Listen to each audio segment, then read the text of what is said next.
Tapi waktu syahadat itu udah sunat belum? Belum. Oh, belum. Belum. Nah, ini ada seru lagi tuh cerita sunat tuh. Gimana dong? Seru pokoknya.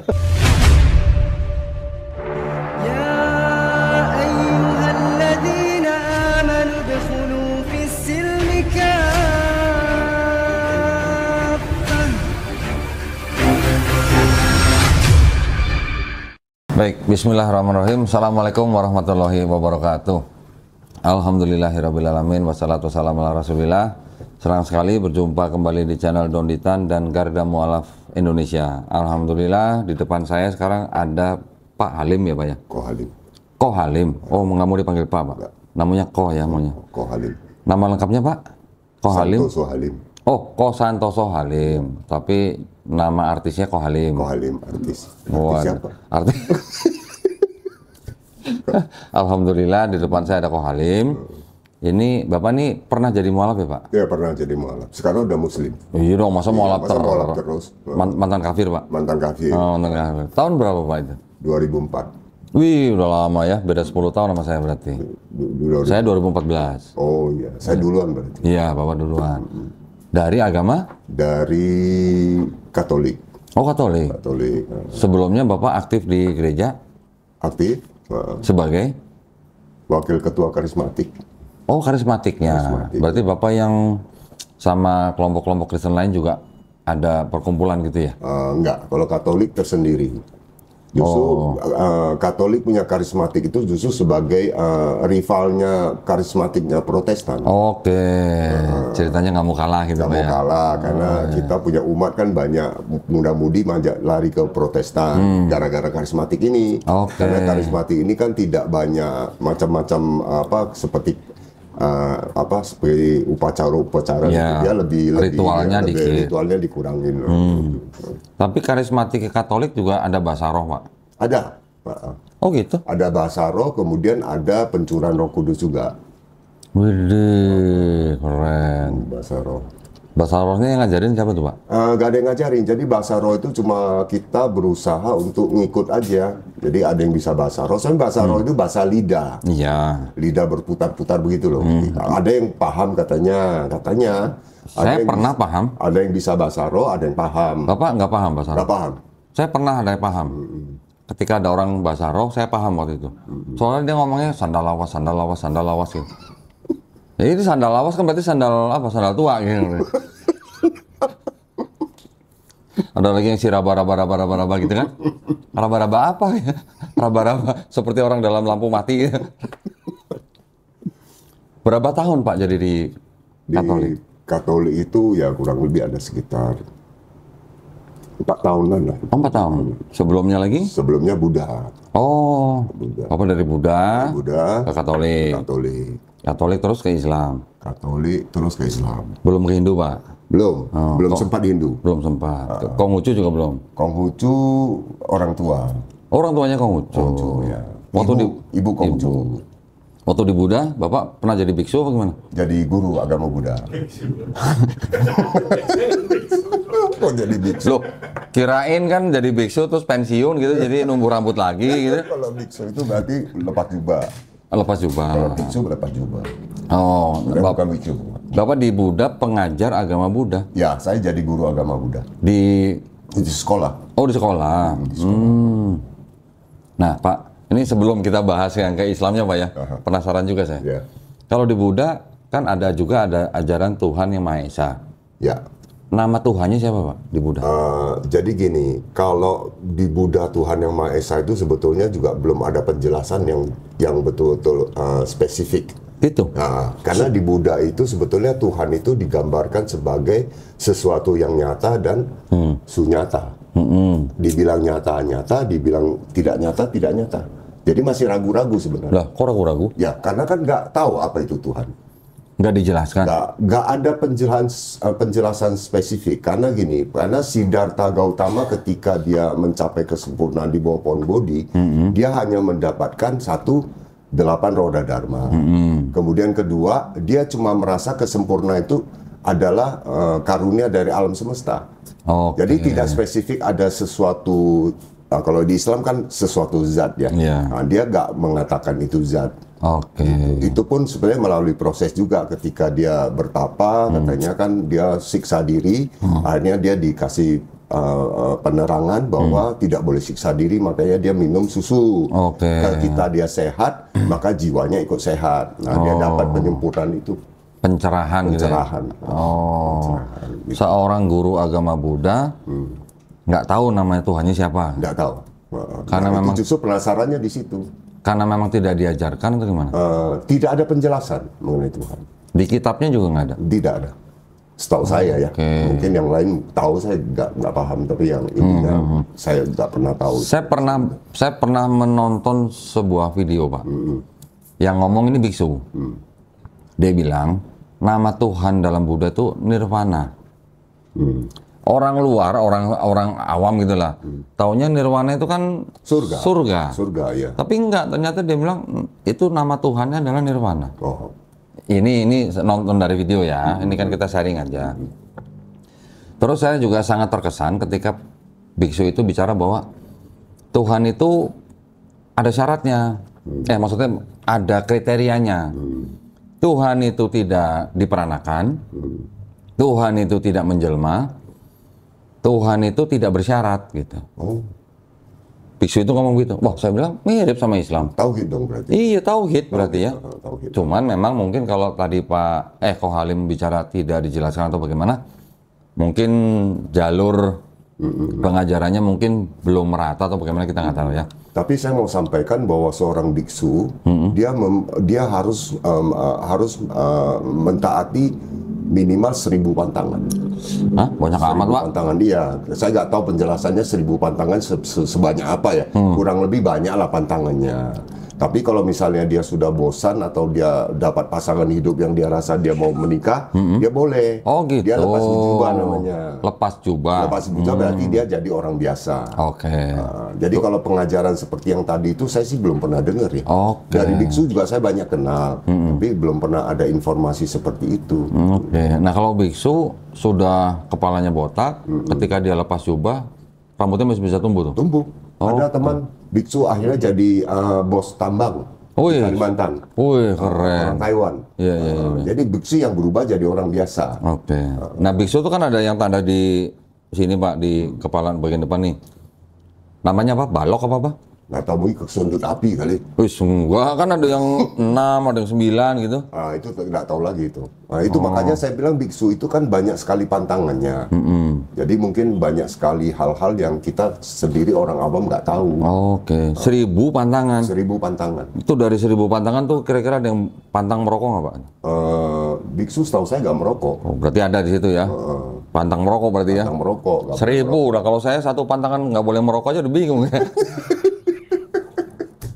Oke, Bapak dari Buddha akhirnya pindah ke Katolik. Ya. Karena apa, Pak? Ya karena itu.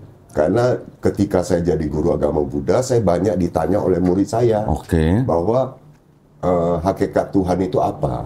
Saya nggak bisa jawab kan. Lalu saya coba cari jawabannya di Katolik. Nah, waktu di Buddha yang sering ditekankan itu adalah bahwa di Buddha itu banyak dewa. Ada dewa Kuan Im, ada Dewi Kuan Im, ada dewa Kuan Kong, jadi banyak. Yang saya juga tahu ada dewa dapur, Pak, betul dewa ya? Dewa dapur, ada dewa tanah. Dewa tanah.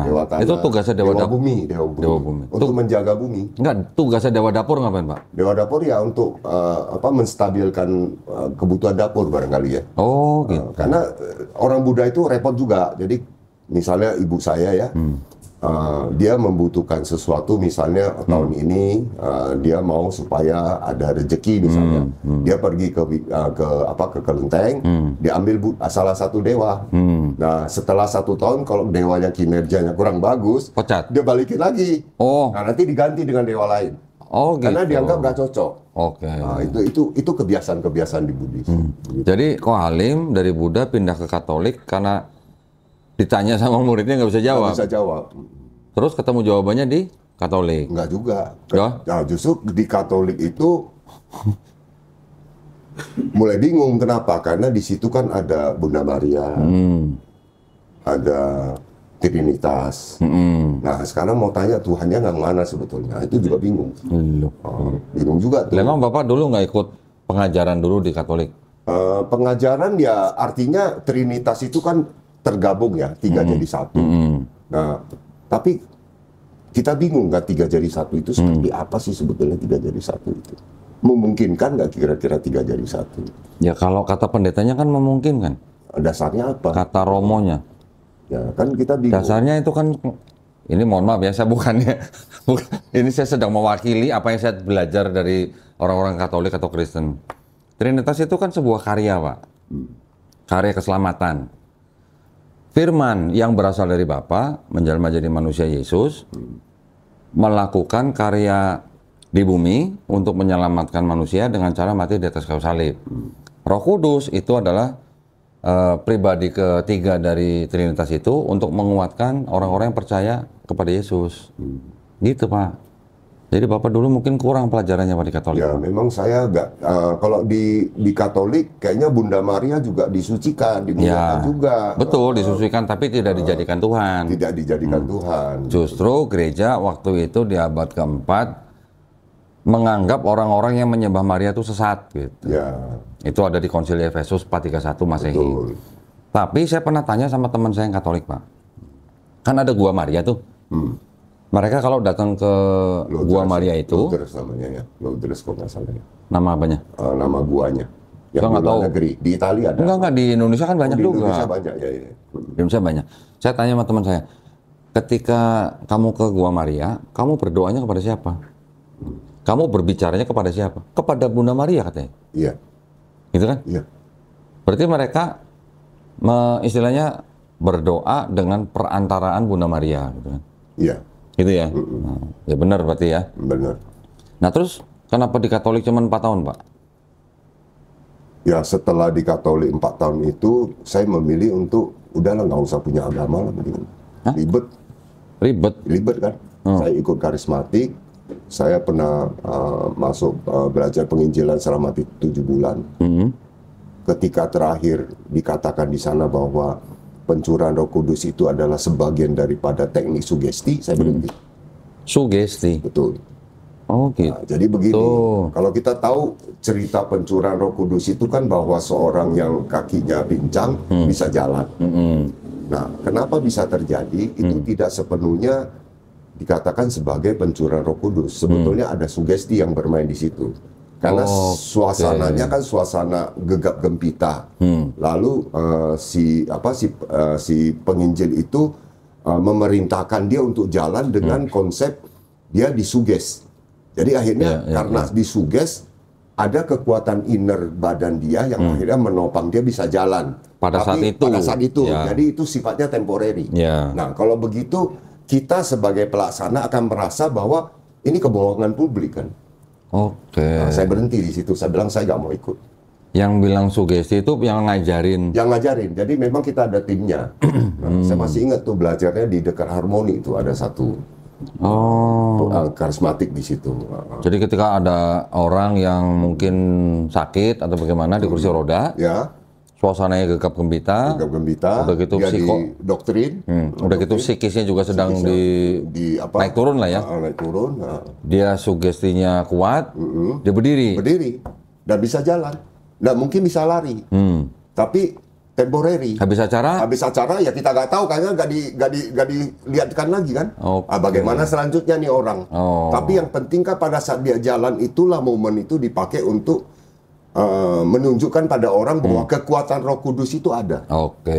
Nah, itu intinya. Tapi kalau begitu Pak, kenapa yang menyembuhkan itu kenapa nggak ke rumah sakit gitu? Ya makanya kalau kita pikir secara akal sehat harusnya rumah sakit untuk masalah kayak gitu kan mereka bisa ikutan kan. Harusnya ya. Sebagai penyembuh kan.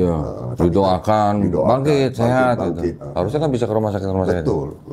Oh Pak, Alim dulu nggak ikut. Itu udah nggak masuk akal. Makanya saya stop. Setelah itu saya pindah ke udah tidak beragama, saya bertemu dengan teman-teman, terus saya ikut yang namanya Buddha Jepang. Oh, Shinto. Bukan, beda ya? Ada Buddha Jepang. Oke. Nah, kita nggak usah sebut namanya. Kebetulan ketuanya itu mantan Islam yang sudah murtad bikin udah meninggal. Oh gitu. Iya. Nah kalau di Buddha Jepang itu nama Tuhan ada? Kalau di Buddha Jepang hanya sembayang satu objek yang ada tulisannya, ya, tulisan mengenai kekuatan alam semesta. Ya. Tapi setelah saya masuk di situ, nah sama mereka juga gak terlalu respon dengan Katolik, dengan Protestan. Mereka lebih cenderung untuk bikin sendiri. Nah ini pusatnya kan di Jepang. Nah waktu itu setelah saya dalamin ternyata lebih mirip ke Hindu. Karena mereka mengandalkan meditasi. Jadi makanya suatu hari saya bisa merasakan bahwa ketika saya baca mantranya itu kan ada bacaannya tuh terus menerus selama berapa jam. Itu memang badan bisa naik. Ngambang. Widih. Nah, kenapa bisa begitu? Nah, itu dijelaskan bahwa itu ada kekuatan juga sama seperti tadi. Ada kekuatan inner yang dipergunakan. Jadi manusia menggunakan kekuatannya itu sekarang hanya sekitar 20%. Sisa 80% itu masih tersimpan. Nah, itu bisa dikeluarkan. Nah, dengan cara seperti itu. Berarti arahnya kan lebih ke meditasi ya. Makanya saya pikir, waduh ini lama-lama gua naik terbang nggak pulang-pulang, repot juga kan? Nggak pakai tali, Pak. Nggak pakai tali kan repot. Jadi akhirnya udah jadi ketawa. Saya pikir ini masih nggak cocok juga. Nggak, yang paling tinggi, Ko Halim bisa ngambang berapa? Ngambang kurang lebih sekitar 15 cm. Nggak sampai lah. Oh, nggak pernah sampai 2 meter? Nggak sampai 2 meter. Kalau 2 meter saya terusin. Kira sampai 3 meter mentok plafon gitu. Bisa begitu ya? Jadi akhirnya ilmu yang akhirnya saya pelajari lagi sebetulnya itu ada pengaruh dari cara-cara Hindu sebenarnya. Lebih ke magic ya, lebih ke magic. Tapi waktu Ko Halim ngambang itu di videoin nggak? Enggak. Cuma waktu saya ngambang memang terasa bahwa badan saya itu nggak kena sama tanah. Tapi tangan Bapak meriksa nggak nih kena lantai nggak gitu? Meriksa lalu saya bilang sama pimpinannya, saya sudah bisa ngambang. Dia bilang kamu udah masuk ke satu dunia di mana dunia itu adalah sudah berbeda nih katanya. Mesti dilatih lagi katanya. Mohon maaf, Ko Halim. Ketika ngambang itu sadar? Bukan tidak sadar. Terus ketika ngambang gitu terus nggak bisa kemana-mana gitu? Nggak bisa kemana-mana. Cuma diem aja begitu? Diem aja. Kalau semana-mana nggak usah pakai mobil dong. Lo kali aja. Nggak perlu kendaraan. Iya. Nggak perlu pesan taksi dong ya? Nggak perlu pesan taksi, repot-repot kan. Berapa lama Ko Halim di situ? Situ ada sekitar 2-3 tahun. Belajarnya di Jepang? Belajarnya di sini. Oh, di Indonesia? Di Jakarta Selatan. Nah, akhirnya ketuanya meninggal, ketua umumnya meninggal, terjadi banyak masalah, perebutan kekuasaan, akhirnya kudeta, lama-lama saya menyingkir juga. Pak, saya penasaran tadi, ketika ngambang tuh Bapak lagi merem atau melek? Melek. Oh, melek? Melek. Oh, jadi artinya gini, kalau kita merem kan dianggap kita ini ngawang, halusinasi. Ya. Tapi buka mata. Cuma ya bacaannya ada bacaan yang sampai berapa jam gitu, dia ada ketentuannya. Nah, kalau udah lewat berapa jam, kira-kira sudah konsen, nah itu bisa tuh naik pelan-pelan. Harusnya di videoin, Ko Halim. Kan belum tahu video. Baru sekarang ada channel kan? Iya, harusnya di videoin di depan. Ketika ngambang kan melek nih. Dadah, halo aku terbang gitu harusnya. Gimana Ko Halim? 2-3 tahun ya. Terus? Jadi memang mencari terus. Nah, katanya tadi nggak mau bertuhan. Ya kan ada teman, dia bilang kalau ini beda. Ini punya kekhususan lah. Ada pendalaman kebatinan dengan cara apa, ya kita kan kepengen tahu kan. Ikut. Nah, habis itu benar-benar saya udah nggak mau aktif di mana-mana. Karena saya pikir semuanya nanti ujung-ujungnya ribut kan. Gitu loh, nggak mau kemana-mana. Nah, habis di situ? Habis di situ saya kerja di Bali. Nggak beragama tuh? Nggak beragama. KTP-nya tetap Katolik. Tapi percaya ada Tuhan? Udah nggak tahu lah Tuhan itu apa, udah nggak peduli. Agnostik berarti itu, Pak? Agnostik kayaknya, udah nggak peduli. Berapa tahun tuh, Pak? Lama. Ya setelah itu di Bali saya kerja di Hard Rock waktu itu, Hard Rock Hotel sebagai guide. Tahun berapa, Pak? Tahun 2000 berapa ya? Waktu Bom Bali pertama. Bom Bali itu tahun berapa ya? 2001 ya. 2001. Saya di sana. Bom Bali pertama. Di Hard Rock? Di Hard Rock, ya. Kok nggak pernah ketemu, Pak? Ya heran ya. Iya. Oh, setelah bom Bali itu Bapak masih di sana berarti? Bom Bali, setelah Bom Bali 1 beres, masuk Bom Bali 2 saya sudah agak di situ. Oke. Saya ke Batam. Oh, ke Batam. Kerja lagi. Kerja di kasino. Widih. Jadi apa tuh Pak, manajer? Jadi manajer. Kalau manajer tuh digaji atau dapat komisi dari penghasilan? Digaji. Oh, digaji. Digaji, dapat komisi, dapat bonus. Widih. Gaji gede. Berapa tahun Pak? Nggak lama, Pak. Penting juga sekitar 2 tahun. Oh, 2 tahun. 2 tahun. Setelah itu, suatu pagi saya berkaca. Biasanya saya nggak pernah bangun pagi ya, karena kan kerjanya malam, kan, Iya. tengah malam terus.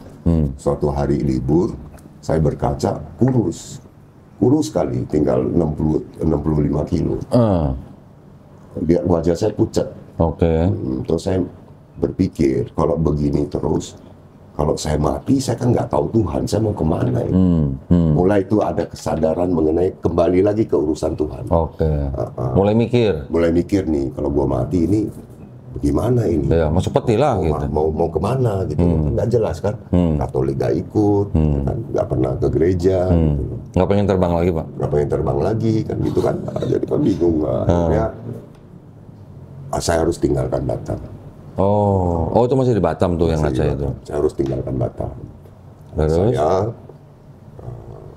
pergi ke Jogja, mau cari teman saya. Teman saya buka kafe di Amarumo. Oh, Amarumo. Karena kan masih satu jalur ya. Iya. Dari kasino ke kafe kan masih satu jalur. Oh gitu ya? Ya, udah siap ke sono. Sampai di Jogja, Amarumonya lagi dibongkar. Oh. Karena Carrefour mau masuk. Ya. Terus ya udah, teman saya udah nggak tahu di mana. Nggak ketemu. Nggak ketemu. Ya gaya hidup hedon yang di Batam saya bawa ke Jogja. Nah, cuma agak norak tuh. Orang lain nggak begitu kan. Kalau di Jogja kan kalau sendiri hidupnya kan sederhana. Kita gaya sendiri kan. Kan lucu juga kadang-kadang lihat tuh. Mereka Terus Bapak buka kasino gitu di Jogja? Bukan. Oh enggak, keren buka kasino. maksudnya gaya hidup Batam itu kita bawa. Dari situ, dari Batam itu, dari Jogja itu, suatu hari timbul pemikiran. Segitu banyak agama pernah jalanin, kok Islam belum? Oke. Mungkin Islam ada jawaban barangkali. Loh tapi Bapak di Jogja tuh berapa lama? Gak lama. Tidurnya di mana? Tidurnya di hotel. Oh di hotel. Di hotel. Jadi saya sewa hotel. Jadi kalau di Jogja kan kalau soal tinggal kan enak. Ada yang semi hotel ya. Mudah lah ya. Mudah gitu. Itu belum nikah tuh Pak? Udah nikah. Loh? Udah nikah Kristen. Saya nikahnya di Batam. Oh di Batam. Jadi ke Jogja bawa istri? Bawa istri. Oke. Sama-sama dia Advent, saya Katolik.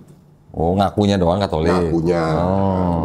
Mantan Katolik. Ya kan? Karena KTP-nya Katolik? KTP Katolik. Nikahnya di gereja di Batam? Iya, di gereja. Di gerejanya Advent. Oh gereja Advent. Gereja Advent. Diterima tuh Pak di Advent Pak? Diterima. Katolik diterima sama Advent? Ya antara ya dan tidak, pokoknya dia juga gak nanya lah.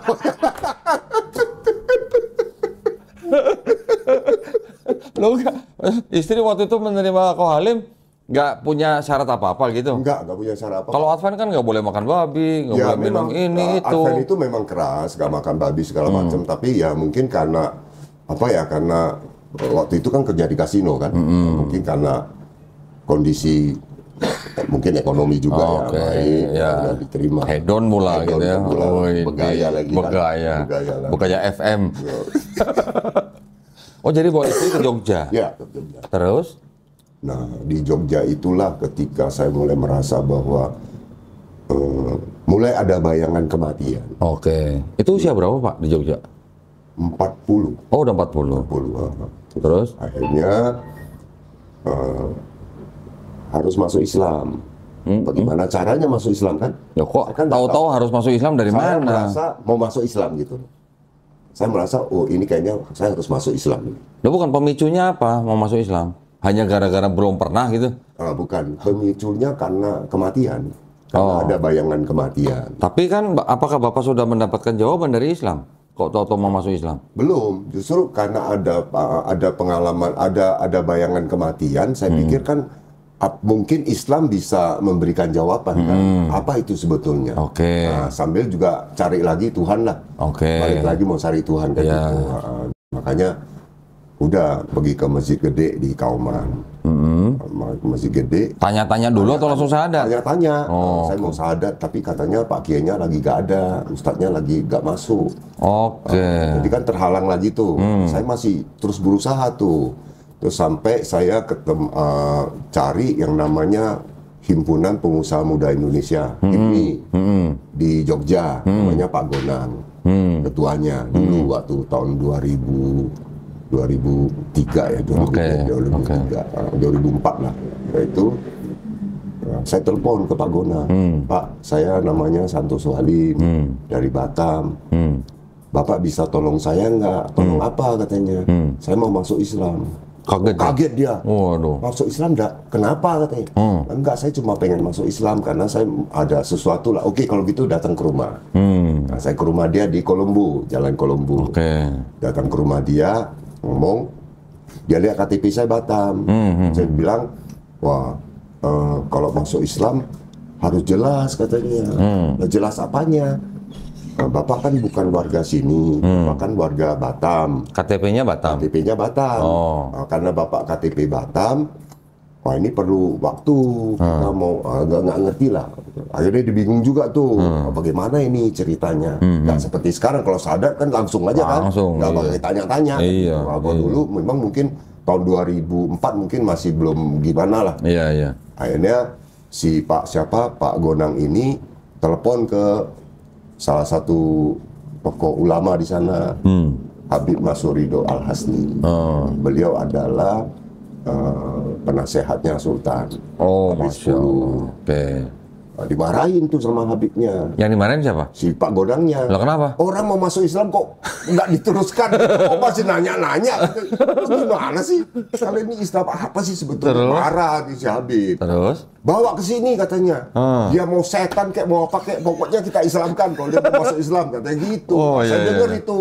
Terus? Udah terus Pak Gonang bilang, udah yuk kita berangkat. Udah ke rumahnya Pak Habib. Habib bilang, namanya siapa? Mana KTP-nya? Dilihat Batam. Oh, penjahat ini katanya. Waduh, Mantan penjahat ya dia bilangnya. Batam kan terkenal banyak penjahat. Oh gitu ya? Tapi saya nggak peduli, kamu mau penjahat mau enggak, pokoknya kalau mau masuk Islam, saya Islamkan katanya. Oke, kapan mau masuk Islam katanya gitu. Karena dia lihat dia tanya saya kan kapan, saya bilang hari Minggu aja. Oh. Loh, kenapa nggak hari Sabtu? Lah kenapa nggak hari itu Saya aja? ketemunya enggak, saya bilang hari Minggu aja. Terus dia bilang, kenapa harus hari Minggu? Kenapa nggak hari ini? Saya bilang Sabtu saya ada acara di klub. Saya bilang gitu. Astagfirullahaladzim. Astagfirullah. Nungguin syahadat mau ke klub dulu. Ya, makanya Klubnya di Jogja, Pak? Jogja, Oh. ada klubnya di dekat Waduh. mana saya lupa, di dekat Novotel situ. Ada satu klub kebetulan yang punya klub kenal juga sih, kenal dari sejak di Batam Iya, tuh. iya, iya. Udah diundang Ada tuh ya? undangan di klub. Oh.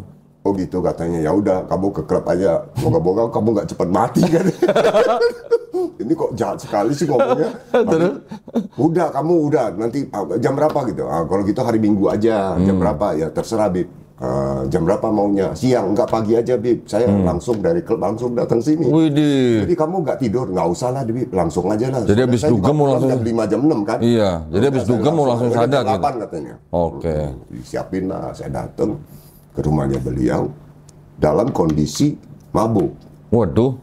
Karena kan habis minum. Itu sama istri nggak? Enggak, istri di Oh, rumah. Istri iya. udah tahu gaya hidup saya. Oke. Nggak bisa dilawan, Oke. nggak bisa ditahan gitu. Iya, iya, Udah dalam kondisi agak sedikit mabuk, terus baju juga bau kan, bau rokok segala macam kan, dalam klub kan. Udah itu dia bilang, udah kamu wudu dulu. Oh salah katanya. Saya ingat betul cerita ini, karena berkesan gitu loh. Iya. Kamu wudu dulu. Apa wudu? Enggak, cuci-cuci katanya. Oh, cuci-cuci. Cuci apa? Udah mandilah sekalian katanya kalau mau. Kasih handuk. Oke. Apa mandi dulu katanya. Udah mandi, selesai mandi duduk katanya. Udah ini dikenalin, ini dari pimpinan cabang Muhammadiyah. Oke. Ini dari Persis. Ini dari orang Sultan. Ini dari Kamil Agama. Itu tempatnya di mana, Pak? Tempatnya di rumahnya Habib. Oke. Rumah Habib. Terus? Udah. Nah, udah sekarang kita Islamkan katanya ya. Ya udah mandi kan? Udah. Nah, tahu Islam apa? Enggak tahu. Ya udah nggak usah tahu dulu. Yang penting sadar dulu baru cari tahu katanya. Nah, sebetulnya itu nggak usah banyak tahu dulu, sadar dulu katanya. Nanti baru tahu pelan-pelan katanya. Islam tuh mudah katanya, nggak usah khawatir. Udah, oke, siap katanya. Masih mabuk nggak? Dikit-dikit. Minum dulu lah katanya, dikasih air putih kan. Udah seger, udah mulai syahadat katanya. Udah baca kalimat syahadat. Emang sih nggak terlalu sulit kan, bacanya kan dituntun kan. Habis baca saya nangis. Nah, gimana tuh? Sampai air mata, sampai bercucuran kayak orang habis apa lah gitu. Nangis. Udah katanya udah jangan nangis-nangis, cengeng banget katanya. Nangis-nangis. Terus ya Bib mau tanya Bib, kenapa sih saya nangis Bib? Kan saya nggak merasa apa-apa, cuma merasa kok ada rasa kegembiraan, ada juga rasa sedih. Kenapa Bib tuh? Pengen tahu nih kata. Nah, mualaf kan Badung suka nanya kan, itu mualaf kan begitu. Bener gak ya? Mualaf Badung suka nanya. Mualaf Badung suka nanya. Terus dijawab nggak sama Habib? Dijawab sama Habib. Jadi begini katanya Pak Santoso Halim. Selama ini, jadi selama sebelum kamu jadi Islam, sebetulnya roh kamu itu pengen kembali ke Islam. Cuma fisik kamu ini, badan kamu ini nahan terus. Nggak mau ke situ, malah ke sana kemari. Betul nggak katanya? Betul, Bib.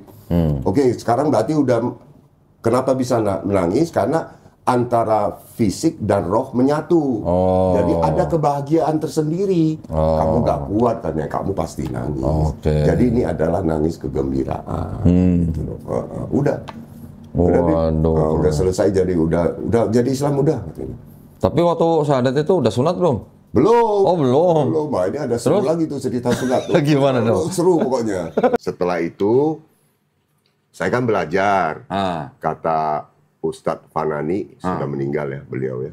Almarhum dia bilang dulu nikahnya nikah apa? Saya bilang dulu nikah Kristen.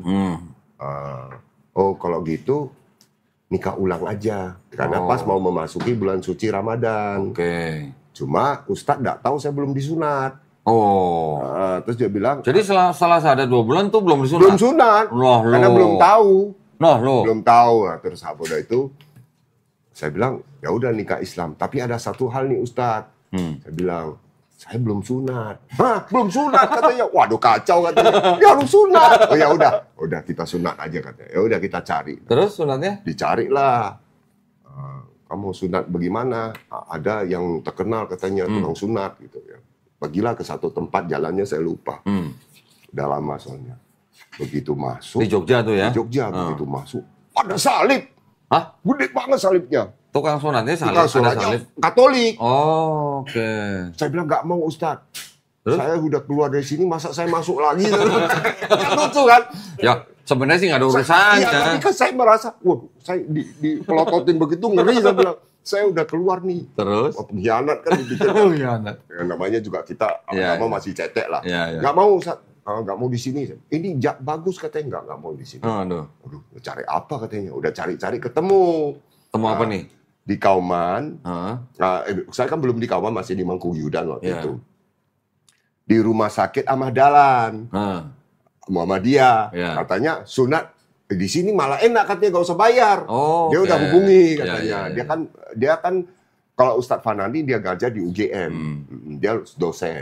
Nah, dia dapat informasi bahwa di rumah sakit Muhammadiyah Ahmad Dahlan itu ada sunat gratis. Khusus mualaf atau enggak? Enggak, pokoknya sunat gratis.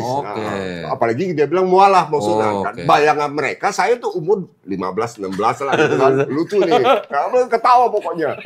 Udah daftar. Begitu tulis 41 tahun, dokternya langsung keluar. Kaget. Kok bisa sampai gitu tua nggak sunat kan?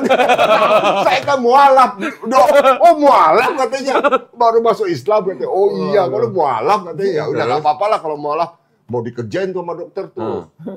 Wah ini mesti pakai gergaji ini katanya. Ngeri juga dengar. Masa iya sunat pakai gergaji? Ya ini bercanda katanya. Ini serius. Ya saya kan nggak paham, saya bilang nggak pernah sunat. Udah siapkan waktu, udah pagi kan. Dia bilang jam berapa, oke sunat. Ruang operasi, iya. Saya masuk kan, nah ini cerita sunatnya nih. Saya nanya dulu Ustaz, kan, ini kalau sunat proses berapa lama? Ya seminggu juga beres. Iya. Nggak lama lah. Yang bener, seminggu udah bisa jalan. Asik. Tenang aja. Udah jalan? Udah bisa jalan katanya. Kirain. Ya, udah bisa jalan, boy tenang aja katanya. Seminggu udah beres. Ya udah aman lah ya, kita datang. Terus masuk ke ruang operasi. Kan dingin tuh ruang operasi. Saya baru tahu tuh ruang operasi, belum pernah masuk ruang operasi, baru kali itu. Kan dingin. Dingin, disuruh buka celana kan. Ini mana nih? Kok nggak ketemu katanya? Mau simpan di mana? Apanya? Itunya. Lah, kok Mengecil kan karena nggak takut juga kan? Ini kemana katanya nggak ketemu kan? Kurang ajar dokter kan? Saya udah takut ya kan? Udah. Ciut ini katanya, ini gimana sih? Gimana mau sunat? Udah habis juga katanya. Astagfirullah. Udah itu lama dia bilang, tunggu ya, kita proses katanya. Tunggu Pak. Itu sebelum disunat, yang nyukur siapa? Belum. Iya, tapi akhirnya yang nyukur siapa? Nanti saya cerita. Oh, nanti. Iya, tenang aja. Iya. Ya, udah itu. Seru ini. 2 jam ini jadinya. Udah. Nah, prosesnya harus dibersihin kan katanya. Iya. Saya bilang, Dok, siapa yang bersihin? Udah tenang aja katanya. Pokoknya beres. Asik. Cuma ini mesti dikeluarin dulu nih. Sembunyi dia di dalam katanya. Ngumpet katanya. Ya udah. Gimana sih dingin banget? Saya bilang, Dok, ya ini ruang operasi memang harus dingin katanya. Gitu. Ya udah. Kalau panas padang pasir gitu. Padang pasir. Ya, tapi dia ngomong gitu. Dia bilang harus dingin. Ya udah. Akhirnya ya lama-lama kan ikut menyesuaikan udara kan. Ya, keluar lagi tuh dia. Muncul kan. Alhamdulillah lah muncul. Udah muncul tuh dia. Saya bilang menyesuaikan, Dok. Ini kan dingin. Ya sih. Udah, oke. Sebentar ya katanya. Masuk tuh mahasiswi ada sekitar 6 orang. Mahasiswi sama mahasiswa. Mahasiswi sama mahasiswa ada sekitar 8 orang. Masuk ke ruangan operasi. Ngapain? Ya ilah, Dok. Ada apa? Ini calon dokter. Oh. Jadi mereka bisa lihat langsung. Oh. Nah, dokter bilang, inilah bentuk yang kalian halu lihat dari laki-laki yang usia 40 tahun. Astagfirullah, itu saya malunya minta ampun. Tau. Udah itu dokter bilang, coba salah satu tolong dicukur tuh. Bersihin katanya. Yang nyukur akhirnya mahasiswa apa mahasiswi? Mahasiswi. Oh, mahasiswa nggak mau. Dok, enggak pada tolak-tolak kan. Saya bilang, Dok, kapan nih saya disunat? Kalau begitu terus kan. Akhirnya disuruhlah susternya datang. Dicukur bersih. Udah itu waktu sunat dikasih lihat. Nih lihat nih katanya. Ini udah barang lama ini katanya. Astagfirullah. Jadi omongan gitu, jadi cerita. Ini udah karatan gitu. Udah disunat lah. Ya, proses berlanjut kan. Saya dalam hati udah kesel sekali sama Ustaz Fanani itu. Saya kepengen cepat-cepat mau ngomong Ustaz Fanani, kenapa saya dimasukkan ke tempat dokter yang kayak begini, dimainkan gitu loh. Nah, akhirnya sudah selesai sunat. Kan katanya selesai. Akhirnya nyukur siapa? Ya itu suster. Suster masuk, dia cukur, terus disunat, beres. Udah itu, ya kan pemulihan ya, pemulihan. 3 bulan saya baru sembuh. Masya Allah, bukannya 1 minggu. 3 bulan saya baru bisa sembuh. Astagfirullah, saya bilang. Kenapa lama gitu? Saya bilang, kenapa lama begitu? Ya itu tergantung amal dan perbuatan. Ya itu serunya waktu sunat. Tapi alhamdulillah setelah sunat, saya nikah ulang di Islam. Nikah ulang. Di KUA. Di KUA. Dapat bukunya, buku nikah. Habis itu masuk bulan suci Ramadan kita sudah bersih. Jadi kita sudah sunat, sudah nikah ulang. Alhamdulillah beres. Nah, itu sedikit mengenai sunat. Makanya sunat ini merupakan hal yang jarang saya mau cerita. Ya, cuma dengan kodon dia aja ini. Saya mau cerita. Ya, kita... Nggak, gini mau nanya. Kan kalau orang mau operasi, walaupun sunat, kalau di rumah sakit, biasanya kan ada kain hijau yang untuk menutupi itu. Ya kan? Kain hijau yang di tengahnya ada bolongannya tuh. Itu... Kagak! Nggak ada? Kagak! Langsung buka! Apaan kain hijau? Apa nggak kacau tuh mungkin? Waktu di, di tempat Halim terlentang, nggak ada bantal. Ada bantal, cuma dia nggak pakai kain-kain, langsung dibantai di situ. Oke, ada bantal kan? Nah itu waktu mahasiswa 8 mahasiswi ada 8 orang, itu bantalnya nggak ditaruh di atas mata gini, Saya sebetulnya bukan saya yang malu, mereka yang malu. Oh, mereka yang malu. Mereka yang malu, jadi mereka ya sedikit buang-buang muka sambil senyum-senyum. Aduh, terus waktu sebelum disunat kan udah dicukur. Terus sebelum dipotong nggak disemprot WD-40, Pak? Enggak.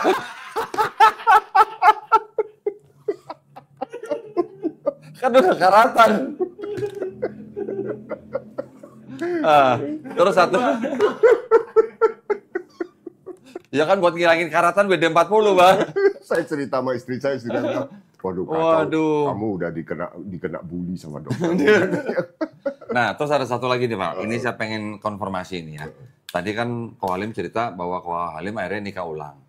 Saya kan juga sering menghadapi kasus-kasus seperti itu kan. Orang yang baru masuk Islam, sudah suami istri, yang masuk Islam baru satu, yang satu belum. Terus kemudian misalnya contoh dua-duanya juga masuk Islam bareng, bagaimana? Pertanyaan paling besar, apakah mereka harus nikah ulang? Ya kan? Nah, ini saya akhirnya malah dihubungi sama salah satu pejabat di kantor urusan agama, ya KUA. Beliau malah mengatakan kepada saya, jadi kalau suami istri dari agama non-Islam bersama-sama masuk Islam, selama mereka bukan mahram, itu tidak perlu nikah ulang, Pak. Nah, jadi mereka hanya cukup membawa akte nikah ke KUA untuk dilakukan proses penggantian menjadi buku nikah. Itu kalau berbarengan, Pak ya.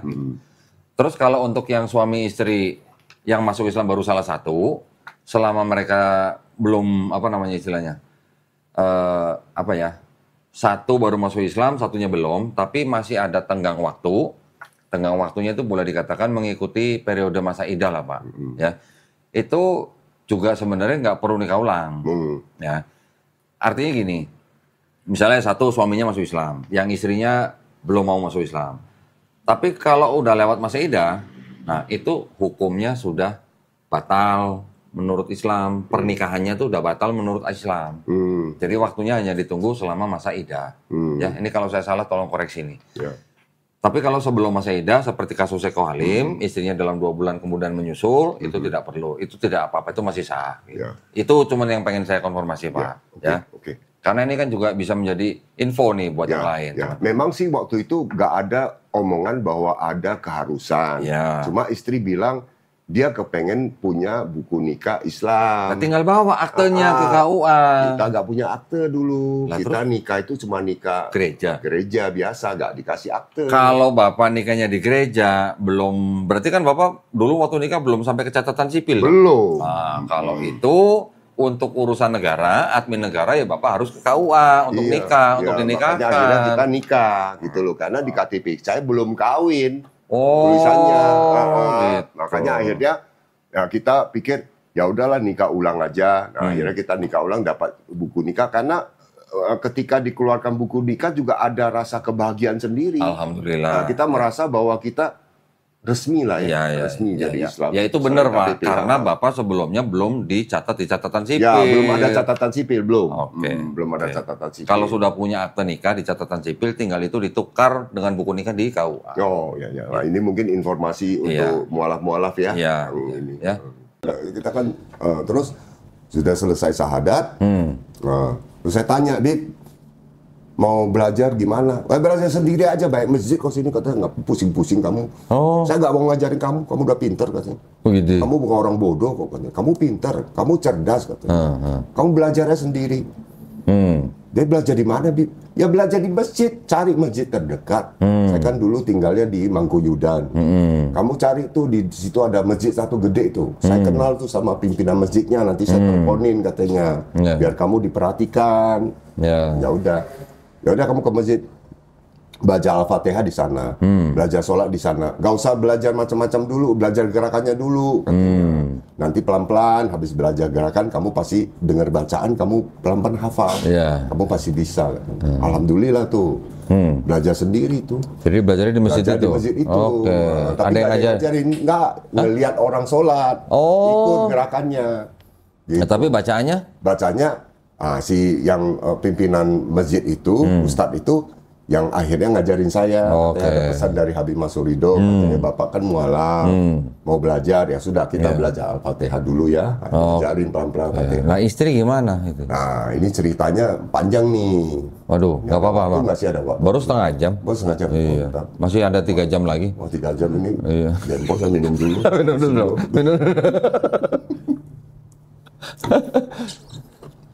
Nah istri gimana dong? Nah habis itu kita mulai belajar sholat. Nah, semangat ibadah ketika kita mulai jadi mualaf itu luar biasa. Luar biasa ya. Kita begitu seriusnya dan tekunnya luar biasa.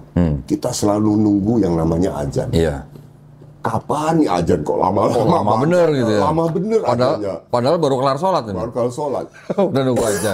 Masya Allah. Suatu hari, ya ini cerita mengenai istri ini kenapa bisa masuk Islam. Jadi berselang kira-kira ada sekitar 2 bulan. Suatu hari hujan. Hujan, jadi kan nggak bisa ke masjid kan. Hujan, jadi saya sholat di kamar. Sholat di kamar. Nah di situ istri kebetulan bangun. Nah dia melihat saya. Dia ada rasa nyaman katanya. Oke. Suami saya nggak kayak dulu. Saya kan minum udah enggak. Ya. Main klub udah enggak. Ya. Hidup lebih bersih. Ya. Kan wudhu apa-apa kan teratur. Jadi ada manfaat lah. Oke. Istri merasa ini kok suami saya kok berubah. Jadi lebih baik. Saya pengen. Oh gitu. Iya. Tapi waktu Bapak bersahadat sama Habib itu, istri langsung tahu Bapak udah masuk Islam nggak? Dia tahu. Kan saya bilang saya mau masuk Islam. Terus dia gimana? Dia terserah. Soalnya saya kan nggak bisa diatur. Oh. Namanya orang Belum punya anak tuh Pak? belum punya anak. Nah udah akhirnya dia bilang sama saya mau ikut masuk Islam. Saya bilang kamu pikir baik-baik. Jangan kamu ikut saya gara-gara saya jadi Islam, kamu masuk Islam. Karena masuk Islam itu harus betul-betul serius, nggak bisa main-main. Enggak, saya serius. Kalau saya kontak Habib. Alhamdulillah. Istri saya mau masuk Islam. Ya sudah, Islamkan aja. Jangan ke klub lagi ya. Dia masih ingat tuh cerita itu. Dia ke klub dulu katanya. Ya udah enggak lah Bib, ini kan udah benar. Gitu. Udah, nah, diislamkan dia di Islamic Center Yogyakarta. Islamic Center Ya, Yogyakarta. di situ diislamkan sama disaksikan oleh 34 kiai. Masya Allah. Kebetulan kiai lagi kumpul di Jogja, ada acara. Masya Allah. Nah, itu diislamkan di sana. Alhamdulillah. Waktu itu uang saya sisa 400.000. Terus? Handphone satu harganya sekitar 250. Tapi sisa 650.000 kan. 400 tambah 250. Iya, iya. Ya artinya kalau handphone saya jual bisa melaku 250.000. Iya. Uang tunai 400. Kosnya sudah mau habis. Terus? 1 bulan lagi udah nggak ada uang lagi nih. Tapi saya nggak khawatir. Nah, tapi waktu Bapak ke Jogja tuh Bapak kerja apa di situ? Saya bawa uang, ya nggak kerja. Oh, cuman bawa uang dari Bawa Batam. uang dari Batam, habisin di sana kan. Foya-foya. Foya-foya dan hedon kan. Hedon kan. Sultan. Makanya ada teman buka klub, kita langsung merapat. Oh, ini mantap. Langsung merapat ya nggak? Ya kita banyak duit. Oke. Terus? Udah Nah, itu. pas istri sahadat, duit mau habis. Iya udah mau habis, saya tinggal 400 uang tunai. Saya masih ingat tuh, kalau jual handphone 250, nggak ada lagi handphone tuh, satu-satunya tuh. Terus? Udah habis pokoknya, jual buat makan lah. Iya. Tuh Habib ngomong, ini ada 34 kiai, mau dikasih makan apa katanya. Ini Habib ini kejam juga, gue pikir kamu uang tinggal 400, mau suruh gue kasih apa? Kata Habib, saya cuma punya uang 400, ini sisa handphone 250, 650, bagaimana kita mau kasih makan Pak Kiai? Udah mana uangnya 400 katanya? Waduh ini Habib kejam sekali pikir kan. Istri juga bilang ini Habib ini kayaknya nggak punya perasaan ya. Masa uang tinggal 400 juga mau Diminta diambil, semua. kan? Diminta semua. Terus? Kasih uangnya katanya. Ingat, justru dalam keadaan kekurangan kita bisa sedekah. Itulah nilai tertinggi yang Allah nilai. Bukan soal apa-apa katanya. Gue ngajar dulu yang benar. Gitu ya. Saya kan nggak paham. Iya. setengah terpaksa juga sih sebetulnya mau ngasih itu kan, setengah rela nggak rela. Udah gua kasih 400. Kasih 400 udah dibeliin kue. Padahal tuh nilai kuenya lebih dari itu. Habib juga kasih. Cuma saya diajarin sedekah. Ya. Udah makan, udah segala macam sudah oke. Istri lebih parah lagi tuh.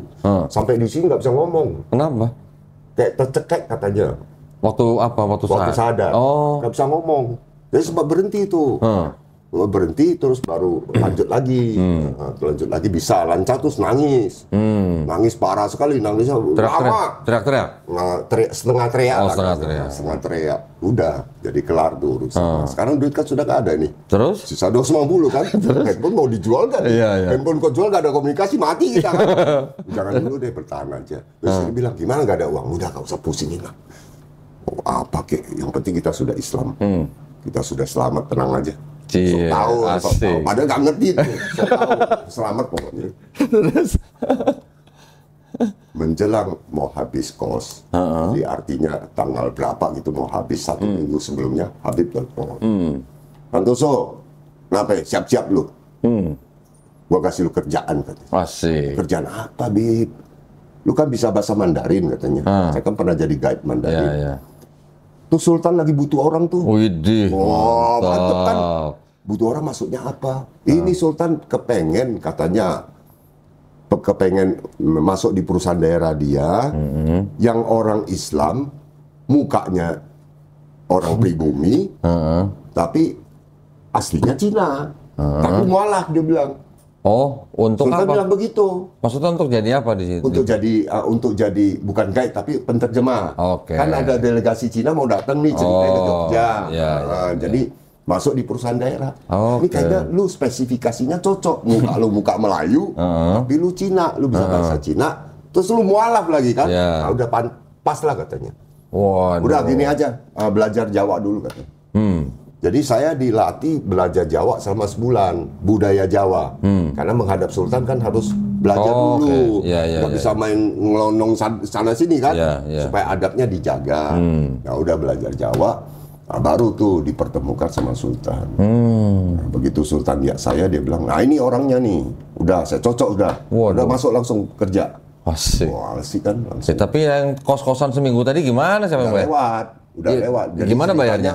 Ceritanya gini, ceritanya ketika Sultan sudah oke, dia bilang sudah stop aja di sini, nanti kamu tinggal di Kauman. Jadi di seberang rumah sakit Muhammadiyah, Ahmad Dahlan.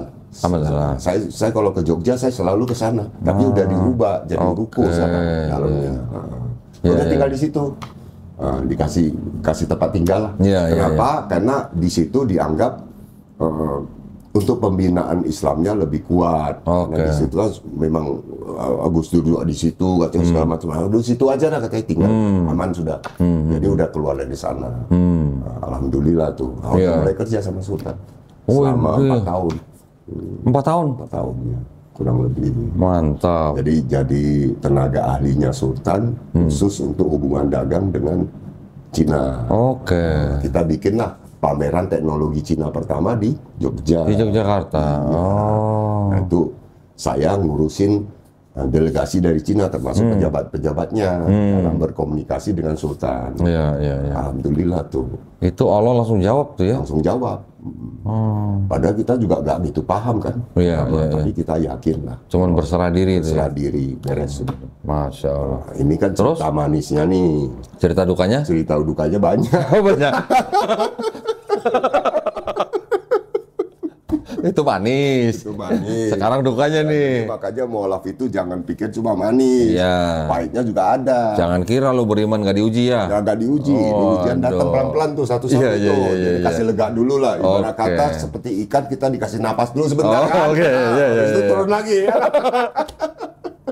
Gimana dong? Nih, orang mah dukanya dulu Pak, baru manisnya nih. Manisnya dulu gimana sih? Kan orang mualaf itu kan selalu menganggap kalau udah jadi Islam kan harusnya semua serba rapi, serba oke. Nah udah kita cerita manis dulu, kita seneng dulu kan. Nah, sekarang baru kasih pahit nih. Baru kasih pahit. 4 tahun saya kerja sama Sultan. Terakhir saya berpikir, saya pengen usaha sendiri. Karena kerja sama Sultan kan terikat. Udah itu maaf ya, politisnya juga banyak. Oke. Jadi bukan lagi cerita untung rugi, tapi cerita bagaimana kita urusan politik. Oke. Kita pikir udah 4 tahun udah bosan juga. Nah, saya pikir mau pergi ke Bandung, mau usaha. Mau usaha apa? Usaha. Jadi gini, dulu waktu saya di Balikpapan, saya lama di Balikpapan dulu kerja. Oh. Sebelum ke Bali, itu saya pernah belajar roti bakar. Oh. Nah, akhirnya saya ke Bandung dengan harapan buka roti bakar bisa laku kan di situ. Jadi saya cari tempat tuh di depan Indomaret tuh.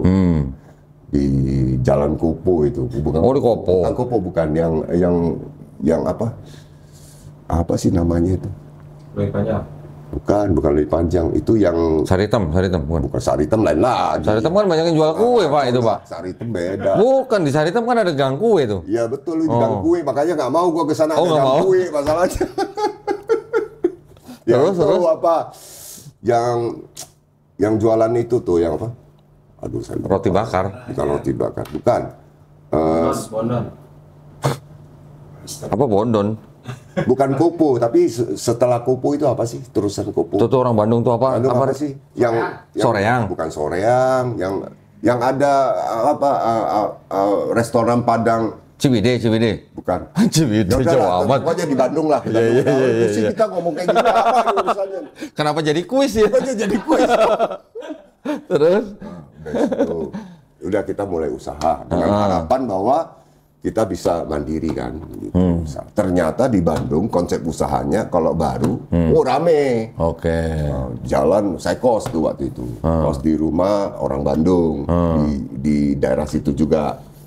Nah, udah begitu jualan, ternyata setelah 4 bulan sepi. Sepi. Terus? Nggak bisa jualan lagi tuh. Sepi kan udah mulai habis duit tuh. Udah mulai habis duit. Waktu itu saya kos di rumah orang Bandung, orang Islam.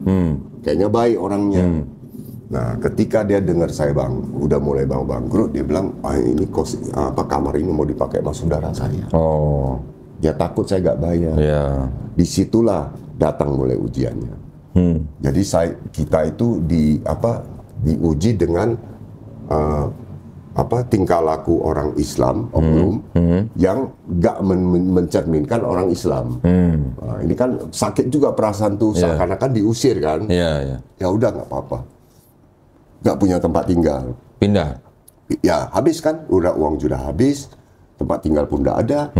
Akhirnya saya bilang sama istri saya, gimana ini caranya? Oh, ada tante saya di Bandung. Tante istri di Jalan Soekarno-Hatta. Nah, kita tinggal di situ aja katanya. Saya ke situ. Ternyata tantenya itu aktivis gereja. Waduh. Nah, Terus diinjilin dong? gereja, udah itu dia kerjanya rentenir. Waduh. Rentenir. Jadi rentenir plus aktivis gereja. Nah, dianggap sebenarnya bukan rentenir, kadang ngebantu orang. Oh, iya. Orang susah. Iya. Dikasih uang, dipinjemin kan wajar kan. Tapi kan baliknya pakai bunga. Itu kan karena jeripaya. Kan? Oh, jeripaya. Jadi Iya. pokoknya salah aja. Iya. Terus saya bilang ini nggak benar ya, itu jeripaya, mau gimana sih? Ini si Adi ketawa terus.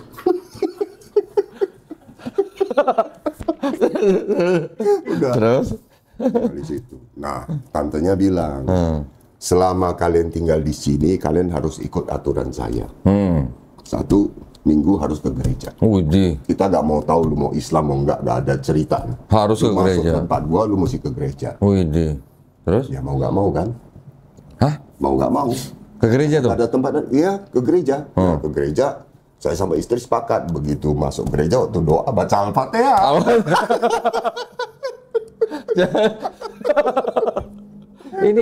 Ini kok ada aja ya orang begini ya.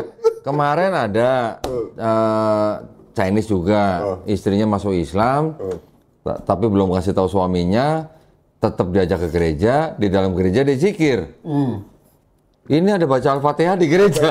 Coba baca sedikit doa-doa di gereja, udah kita Iya, ikut iya. aja lah. Nah, yang paling sedih itu adalah ketika memasuki bulan puasa. Nah, waktu itu udah mau masuk bulan puasa. Kita nggak boleh ke masjid, walaupun masjidnya cuma jarak Dekat. kita 4 rumah dari Oh. Jadi kita sholat di rumah. Sholat di rumah, Kalau saya sholat, istri saya jaga. Oke. Tante pulang kasih tahu. Oh. Kalau saya sholat, istri saya jaga. Ya, alhamdulillah selama dengan sistem rolling begitu. Rolling. Setipan nasib depan. Alhamdulillah tuh, mereka jaga kita ya.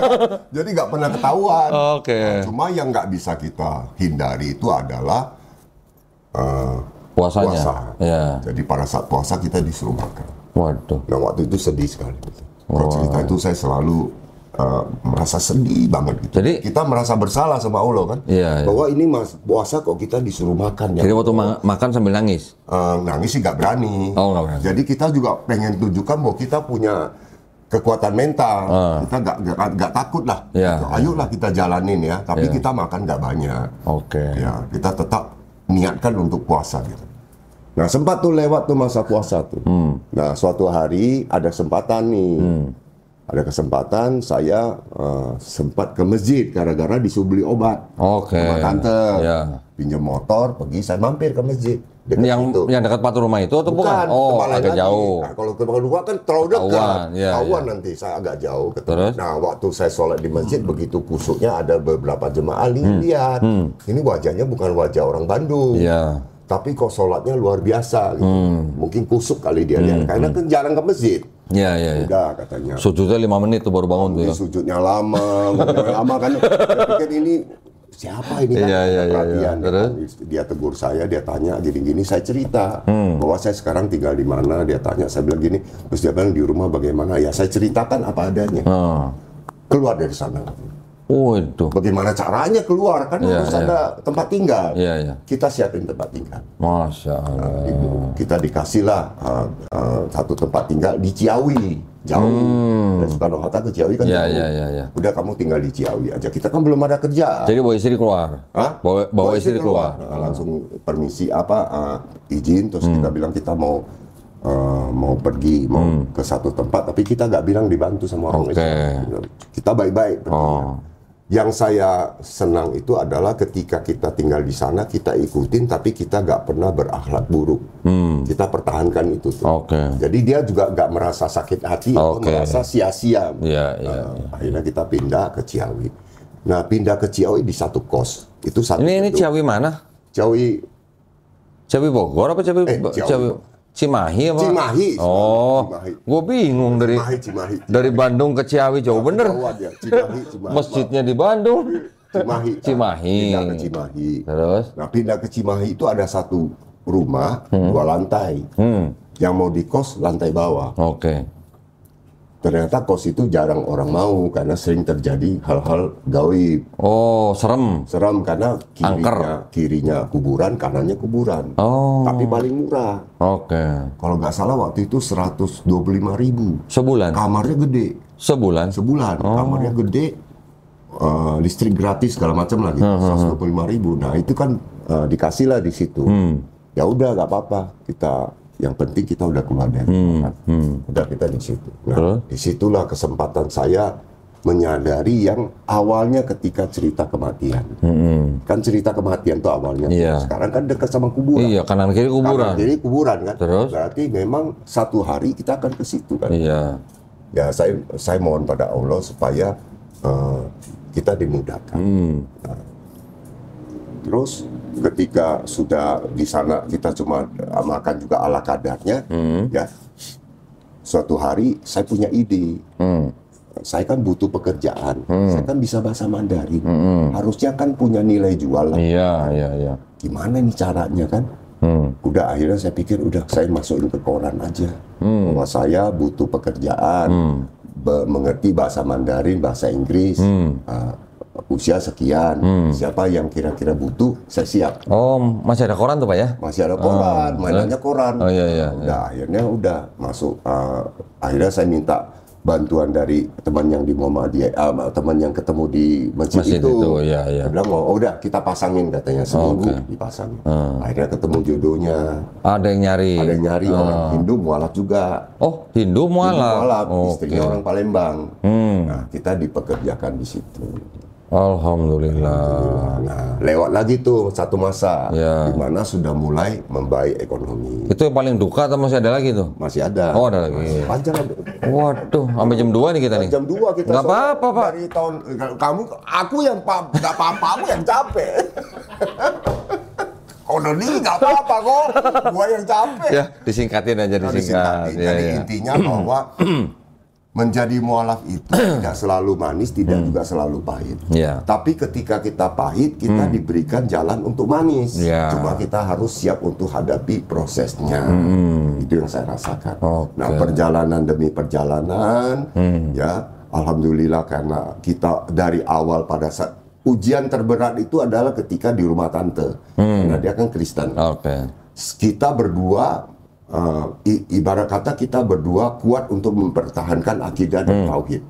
Nah, disitulah Allah kasih nilai. Itu ya. Tapi tetap diproses, Bos. Walaupun dikasih makan tuh ya. Tadi kesempatan. Pas puasa tuh ya. Pas puasa. Nah, kalau kita Masya nggak Allah. kuat, kita kan udah pasti. Karena dia juga tawarin waktu itu.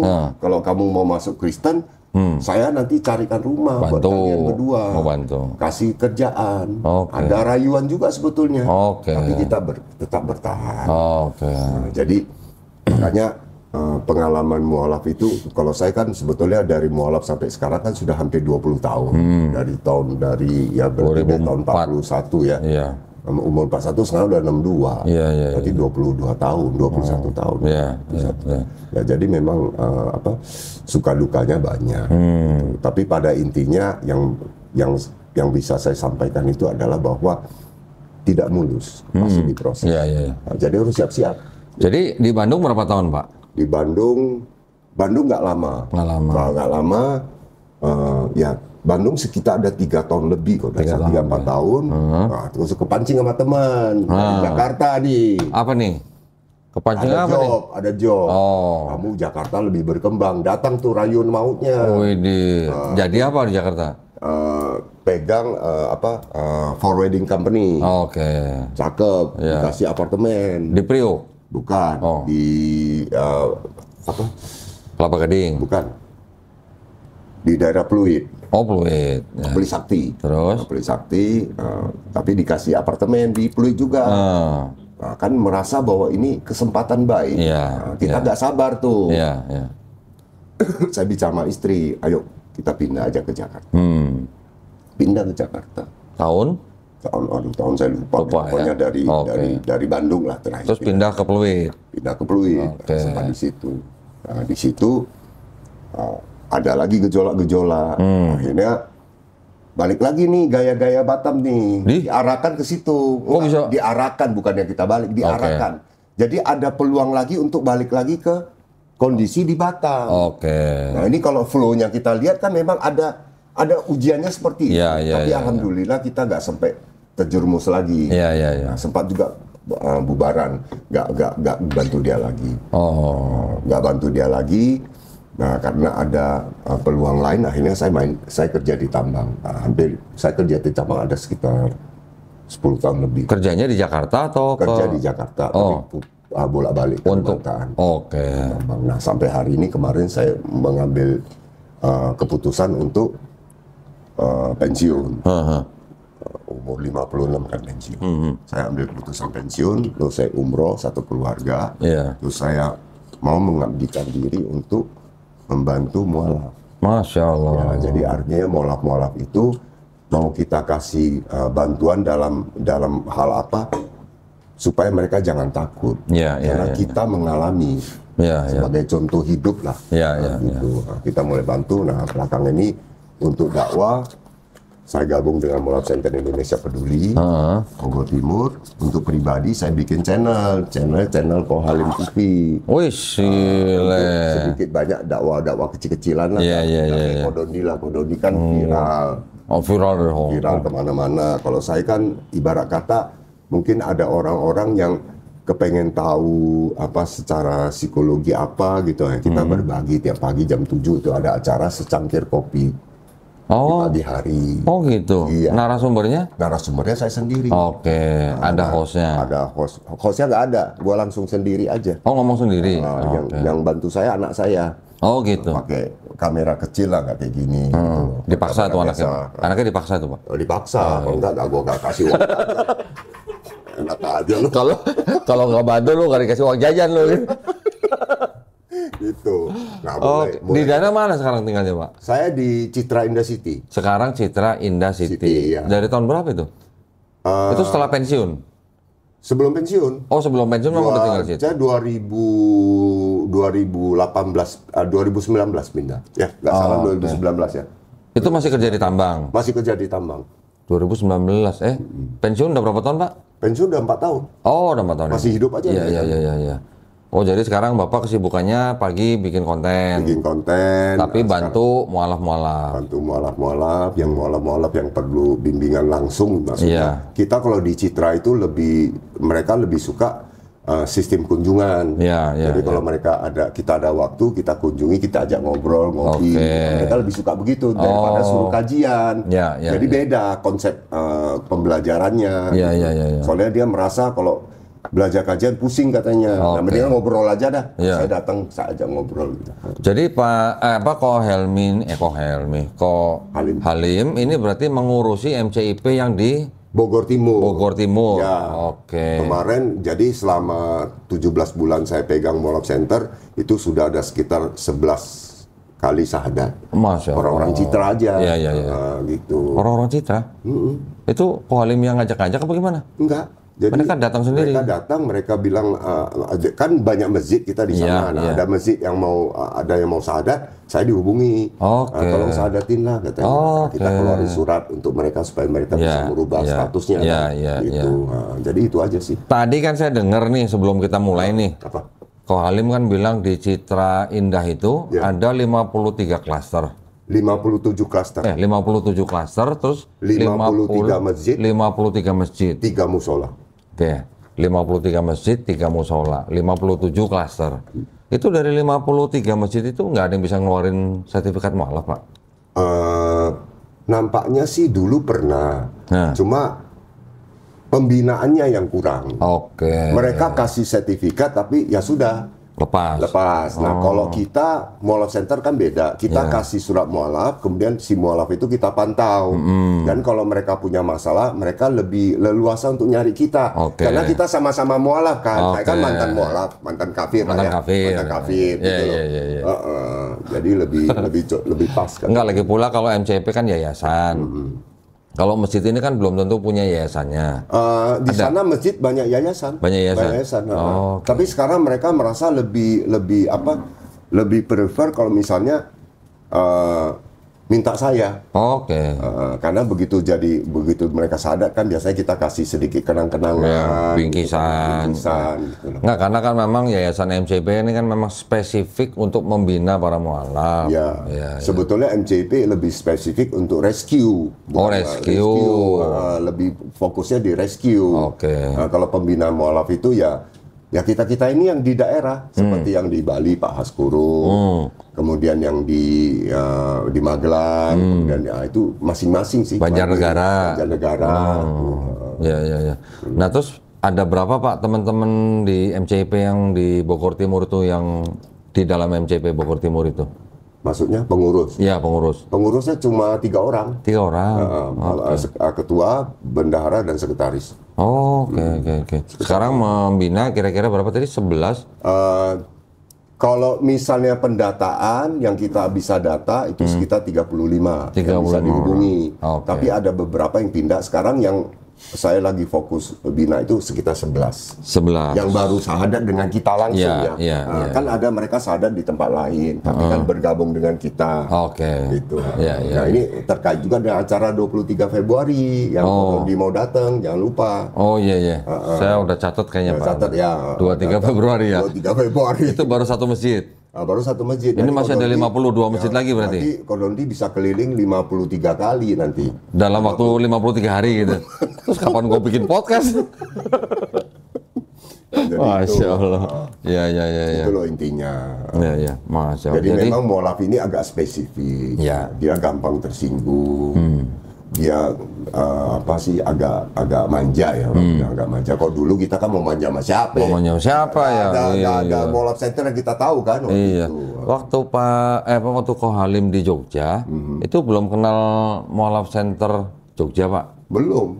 Belum ya? Waktu Atau itu belum kan ada ya? Belum ada mungkin karena waktu itu kan waktu Habib urus saya itu kan dia nggak bicara soal Mall of Center. Oke. Kalau misalnya waktu itu ada Mall of Center mungkin saya langsung diserahkan ke Mall of Center. Malah diserahkan ke salah satu ustadz yang di Muhammadiyah. Oke. Supaya dididik gitu loh. MCI juga berarti belum ada ya? Kayaknya belum ada. Mall of Center Yogyakarta? MCI kan 2009. MCI sebelumnya. Nggak Tapi tahu. kayaknya berapa tahun sebelumnya? Nggak tahu, saya nggak Oke. pernah tahu. Ya, nggak ada informasi lah. Iya. Informasi. Masih ada komunikasi sama Habib itu yang di Jogja? Habib sudah meninggal. Almarhum. Sudah almarhum, sudah meninggal. Nah, termasuk ustadz yang didik saya di sana juga sudah almarhum. Almarhum. Jadi sekarang Ko Halim di masa pensiunnya mendedikasikan hidupnya untuk membina para mu'alaf. Ya, insya Allah. Di bawah MCIP ya, Mu'alaf Center Indonesia Peduli ya, Ya. di area Bogor Timur. Ya. Nah, di perumahan Citra Indah Siti, City. Jonggol. Jonggol ya. Jadi buat para mu'alaf yang mungkin berada daerah situ Bisa merapat, bisa merapat ngopi apa ya? ngopi, asal jangan ngutang. Asal jangan utang. Repot belum kita. belum udah ditembak asal jangan utang. Ini Eri ketawa terus deh, capek. Karena kalau ngutang repot kita juga Bukan, nggak ada duit. baru ngomong ngopi, tahu udah jangan ngutang, Oh, aduh. jangan ngutang lah. Nah kalau mereka ada kebutuhan gimana Pak? Hah? Kalau mereka ada kebutuhan Saya juga gimana? ada kebutuhan, mari kita butuh-butuhan dah. Ya Lah kan? bukan, maksudnya ya Bapak kan Ya, ada MCIP. biasanya gini, Ya. biasanya kalau memang mereka sangat butuh, kita juga akan pikirkan caranya. Tapi itu jangan dijadikan satu keharusan. Jangan diandelin gitu Jangan ya? diandelin. Ya, ya, Sebetulnya mualaf itu punya potensi. Ya, Nah, tinggal bagaimana dia bisa kuat akidah dan tauhid. ya. Orang yang tauhid dan akidahnya kuat, dia gak takut susah. Ya. Gak takut susah betul. Dan selalu ada jalan. Ko Halim tinggal bilang nih, contohlah gua gitu ya. Nggak bisa juga. Oh, nggak bisa juga. Kita nggak bisa menyamakan dia dengan kita. Iya. Tapi minimal semangat tauhid dan akidah kita waktu kita mulai jadi mualaf itu bisa saya bagikan ke mereka. Oke. Jadi jangan cuma lihat Ko Halim sekarang ini, Ya, harus ya, tahu juga 20 tahun yang lalu itu juga Iya. berantakan. Gitu. Iya. Ko Halim, Nah, tadi nama channelnya apa tadi? Ko Halim TV. Ko Halim TV Jadi ya. tiap jam 7 pagi itu saya ada konten khusus sharing. Tapi bukan agama, karena saya nggak gitu paham ya agama. Oh, sharing. Sharing aja untuk bicara soal beberapa hal yang menyangkut psikologi, misalnya soal ada beberapa lah nanti bisa dicek di sana. Ya, buat pemirsa juga yang penasaran, pengen lihat kontennya Ko Halim kayak apa, Ko Halim TV, ya di YouTube Ko ya. Halim aja di YouTube aja udah keluar. Oh, udah keluar Ko Halim. Nggak ada dua kok, satu doang. Oh, cuma satu. Satu. Kalau Ko Denny Salim kan ada. Kalau Ko Halim TV nggak ada, cuma gua doang. Oke. Saya-nya apa sih, Pak? Saya-nya? Selim. Oh, Halim makanya saya-nya Lim. Oh, sama mama saya-nya Lim. Nah, kok ini Kodonditan nih? Yang mana? Ini kita Yang mana? ini kan Tan kan? Iya, ya? Chen, ya Chen. Ibu saya Chen. Oh, mama saya Lim. Oh, Jangan-jangan ini ada nggak mungkin saya saudara kembar. Jauh bukan. sekali bedanya. Maksudnya dari Mungkin ada mama saya ada sanatnya mungkin ada kali. ya ada sanat tuh keren bener sanat. Nah, kita kan mainannya Habib. Masya Bos. Allah. Mainannya Habib yang bicara sanat. Iya, Masya Allah. Oh Halim minta pesennya dong. Ya tadi acara jam 7 pagi sampai jam berapa? Nggak lama, cuma setengah jam. Oh setengah jam. Jam Tapi 7 setiap hari? Setiap hari. Masya Allah. Setiap hari saya berusaha untuk menampilkan topik yang dibicarakan Masya Allah. dengan tidak profesional. Lah, Ya kan saya bukan orang YouTuber kan. Oh, gitu. Saya cuma berusaha untuk berbagi gitu loh.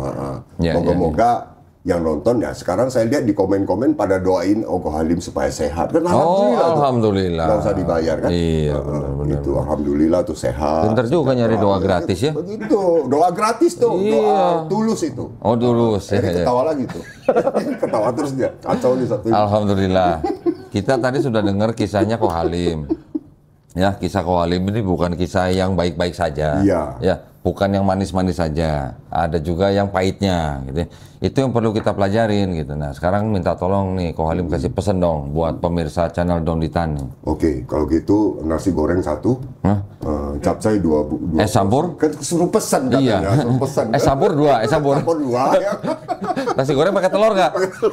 Telur ceplok ya. Telur ceplok. Aduh, Ya, masalah. sebetulnya ini kan mau memasuki bulan suci Ramadan. Iya. Bahwa kita tahu bulan suci Ramadan itu kan sebenarnya bulan pengampunan dan bulan rahmat dari Iya. Allah.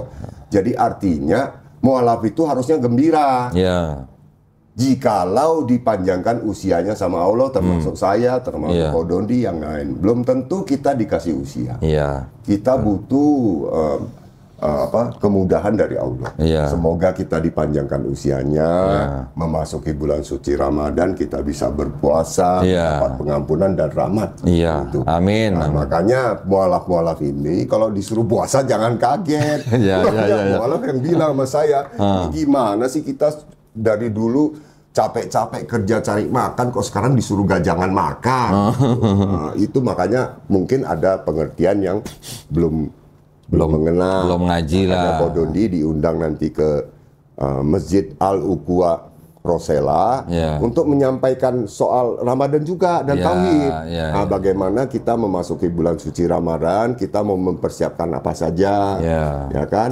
Apa yang kita rasakan di bulan suci Ramadan nanti, apa Iya. yang kita peroleh, kan Iya. gitu. Jadi kan alhamdulillah ini ada banyak privilege sebetulnya di Islam Masya itu. Allah. Banyak Iya, privilege. betul.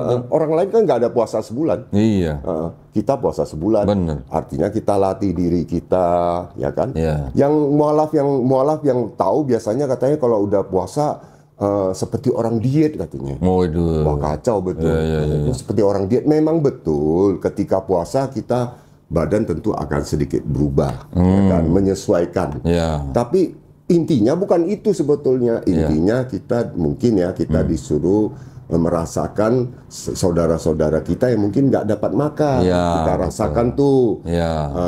bagaimana sulitnya mereka sehingga bisa timbul empati dari kita. Iya. Yang kedua, kita harus mengendalikan nafsu kita. Tuh. Karena biasanya pada saat puasa marah itu paling gampang tersulut. Ya. Nah, kita harus bisa kendalikan. Gitu. Makanya ini yang perlu disampaikan kepada mualaf, baik pun mualaf yang baru maupun mualaf yang mungkin sudah agak berapa tahun ya. Iya, iya, iya. Itu. Iya, iya. Saya rasa kesempatan baik ini, pesan saya, usahakan di bulan suci Ramadan ini harus benar-benar pakai Iya. kesempatan ini. Iya, iya, iya. Karena nggak tiap bulan suci kan, Iya, setahun betul, sekali. betul, Nah, betul. itu. Orang Islam yang sudah paham makna daripada bulan Ramadan itu akan merindukan. Merindukan. Orang giliran bulan Ramadan mau habis, wah itu kan malah tambah-tambah ya. Waduh, bentar lagi mau habis nih, bentar lagi mau habis nih. Begitu habis udah merindukan tahun berikutnya. Betul. Nah, ketika kita bisa dikasih kesempatan buat di dalam bulan Ramadan untuk berpuasa, itu sebenarnya sebuah kenikmatan. Betul. Karena kita sedang menjalankan perintah yang baik buat kita Iya. dan baik buat orang lain. Ya.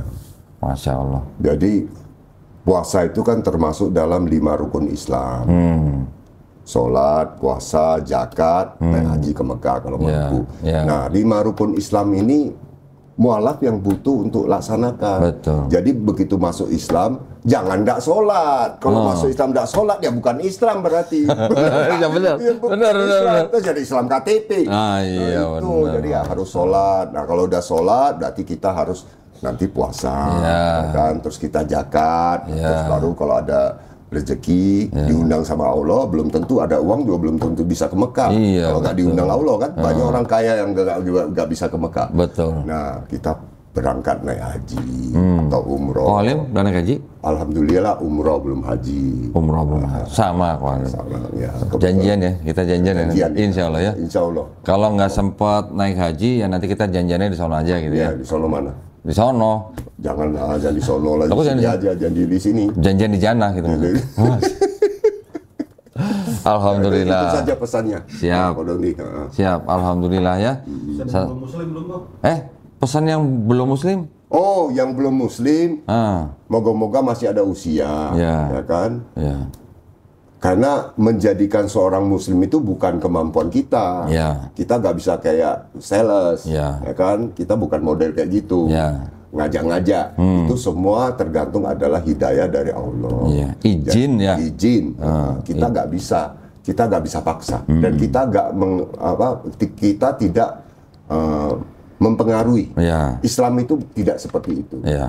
Silakan nanti kalau udah ada hidayah, cari kodonditan. Wih, cari Gampang MCIP. kok. Cari MCIP kalau posisi ada di Bogor Timur. Kalau di sini ya cari kodonditan. Ya, Kohalim tadi bilang. Dekat loh ini. Iya kan, deket cuman macet aja. Macet doang. Tahan. Iya, deket tapi 2 jam. 2 jam. Nah, tadi kan Kohalim bilang usia kita tidak pernah tahu ya. Betul. Kita nggak pernah bisa jamin sampai kapan kita bisa punya napas kan. Betul. Nah, sudah ada yang senior, masih ada yang banyak masih muda. Iya. Kan belum tentu yang masih muda belakangan ya. Betul. Nah, belum tentu juga yang sudah senior belakangan kan. Betul. Jadi kita nggak pernah tahu. Jadi ya begitu kita dapat hidayah jangan ragu-ragu, langsung jemput. Langsung. Masya Allah. Orang dari klub aja dibantai kok. Tak ada cerita kan. Masya Allah.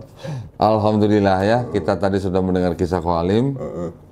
Mudah-mudahan kisahnya Kohalim ini bisa meningkatkan iman dan akidah Amin. umat Islam ya, insya Allah.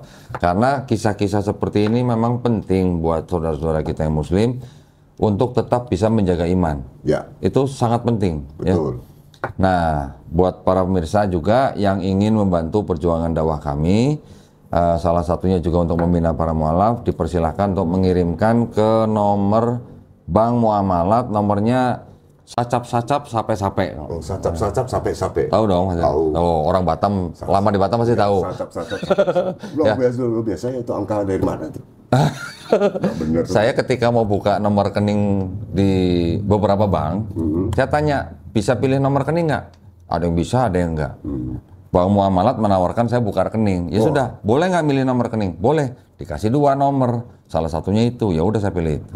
Kan ngomongnya enak, sacap-sacap sape. Sampai ya. Sacap-sacap. Ya, jadi atas namanya Yayasan Garda Mualaf Indonesia. Bisa konfirmasi ke nomor handphone 0813 9883 7007. Barakallahu fikum. Semoga partisipasi para pemirsa diterima di sisi Allah Subhanahu wa taala sebagai amal jariah ya. Amin ya rabbal alamin. Baik, kita pamit undur diri. Insya Allah kita ketemu di konten-konten yang lebih seru lagi.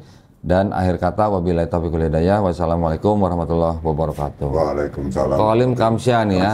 Sese ya. Waduh, Masya Allah. Sama-sama Hokkien soalnya. Lu Hokkien? Hokkien. Oh, Hokkien lang. Iya, Hokkien lang. Oh, Hokkien lang. Cuman nggak bisa ngomong. Astagfirullah. Cuman denger doang tahu. Tapi denger tahu. Ngerti. Oh, berarti telinganya masih bagus kalau denger tahu. Ya. Belum budak ya. Belum budak. Jangan sama bapak ya. Bismillahirrahmanirrahim. Assalamualaikum warahmatullahi wabarakatuh. Ya, kembali lagi ya teman-teman sekalian yang dirahmati oleh Allah Subhanahu wa taala. Bersama dengan saya Hendriko Santoso selaku narasumber di Ngaji Cerdas, mencerdaskan umat. Nah, teman-teman, di sini ada produk bagus nih. Namanya Sultan Parfum. Parfum para perindu surga.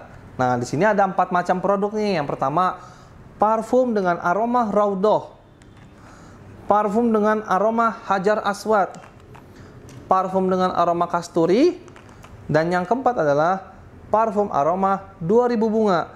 Nah, kalau teman-teman sekalian sedang umroh, lalu pulang ke tanah air dan rindu dengan suasana di Masjidil Haram maupun di Masjidil Nabawi atau di Mekah dan Madinah, teman-teman bisa beli nih Sultan Parfum dengan aroma-aroma yang menyesuaikan dengan suasana di Mekah ataupun Madinah.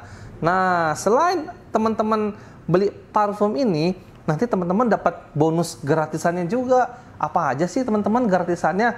Nih, yang pertama nanti teman-teman dapat kitab atau buku saku zikir pagi dan petang sesuai dengan sunnah. Nah, yang kedua, teman-teman nanti dapat gratis tasbih nih. Wah, lucu banget ya, imut nih. Bisa dibawa kemana-mana. Yang ketiga, nanti teman-teman dapat juga nih kertas untuk bagaimana sih parfum ini digunakan untuk saat suasana apa aja. Di sini udah dijelasnya teman-teman semua. Nah, jadi teman-teman jangan lupa nih dibeli, informasinya ada di sini nih.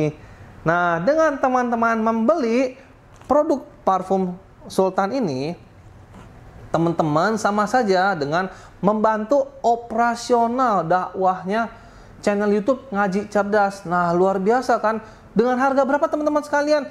Cukup dengan 90 ribuan saja, teman-teman sudah bisa dapatkan ini semua nih. Masya Allah ya. Ini semua nih, semua teman-teman bisa dapatkan hanya dengan 90 ribuan rupiah. Teman-teman juga sudah termasuk membantu operasional dakwah, support channel YouTube Ngaji Cerdas. Nah, luar biasa kan? Nah, jadi tunggu apa lagi teman-teman ya? Segera hubungi di sini nih, di link yang tertera di bawah ini ya. Terima kasih ya teman-teman sudah menonton. Assalamualaikum warahmatullahi wabarakatuh.